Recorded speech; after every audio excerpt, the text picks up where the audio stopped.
So how many of us have purchased a self-help book? Or perhaps you received one from a friend? Come on, show of hands, don't be shy. You see, self-help books are designed to help you help yourself.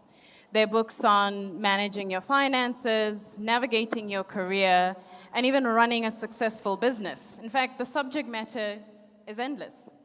And as you read the books, you highlight the passages that stand out to you, the ones that resonate and you think are worth remembering. But when things fall apart, how many of us are able to go back to those exact self-help books to find focus and to lift your spirit up? At the age of 25, I was diagnosed with depression. My depression came as a result of the fact that my career may be falling apart and I'm stuck. You see, I purchased the self-help books, the ones that spoke about planning, visualization, attracting things to yourself, and I was on track to achieving my dreams. But my dream was to be a television anchor. And I figured if I could work for one of the big broadcasters, that would be it. The rest is history. And that's the only vision that I had set for myself. And a few years into my career, my dream was well within reach.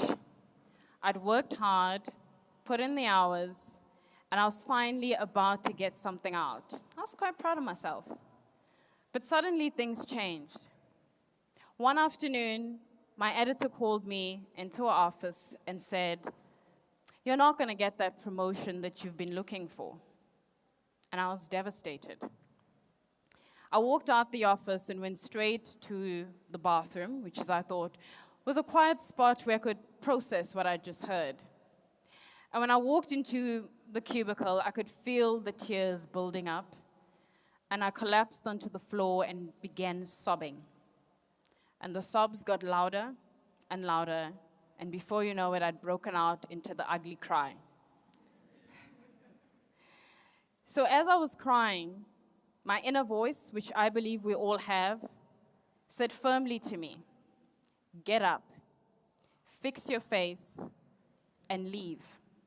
You're not going to be able to get what you need here." So I did just that. I put myself together, walked over to my desk, and typed my resignation. I left immediately. But you see, in television, you can't just disappear, because you know the saying, out of sight, out of mind. So I quickly tasked myself at finding the next TV job. And the ones I tried after that, things just weren't working out. And that fire, that flame that I had for this industry was slowly dying, and I could feel it. And then the depression kicked in. It was at that lowest and that darkest moment in my life that same voice that I heard in the bathroom said, "What is the real reason that we've been doing this for 5 years? It can't just be it." You see, Albert Einstein says that you can't solve a problem from the same level of consciousness that created it. So I had to relook at my situation and be honest with myself, because I cannot give up. Greek philosopher Aristotle says that we all have a telos, which is Greek for purpose, or eudaimonia, fulfillment. And he believes that the telos of a human being is happiness. And for a happy life, you need to find that telos. And to find your telos, you need to know who you are. I believe that our thoughts are the greatest mechanisms that we can use to change ourselves and change the world. So, in order for you to be able to do that, you need to ask yourself tough, hard questions. What do you believe about yourself? What do you believe to be the truth? And most importantly, what do you believe is possible? So in order for you to answer those questions, you need to find character strength. You see, everyone sitting next to you is good at something. But what you're good at is not a true reflection of who you are. Your character strength is. And if you want to know more about your character strength, try taking the VIA character survey. It was directed or produced by Dr. Martin Seligman, who's also known as the father of positive psychology. You see, he says by applying your character strength to every decision that you do or take, you will be able to find happiness and your life will have purpose and meaning.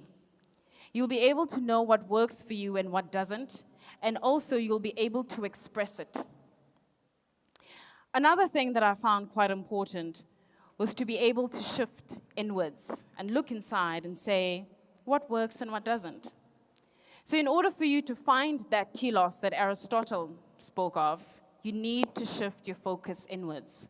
Question your thoughts, your beliefs. Question the things you thought was true about you and could turn out not to be. You can't give up. By applying your character strengths, as Dr. Martin Seligman advises us to do, you will be able to make the best decisions for yourself, the decisions that will not hurt you, that don't make you feel drained when you pursue your dreams and won't drain your spirit. You won't compromise your sense of integrity. You'll be able to buy that self-help book and apply it from your position and where you are, because we're all not perfect and we don't have perfect situations. But if you know who you are, you'll be able to apply that self-help book to change your life, change your business, and any other thing that you feel needs change. You will finally know what it's like to live from the inside out, and you'll be absolutely unapologetic about it. Thank you.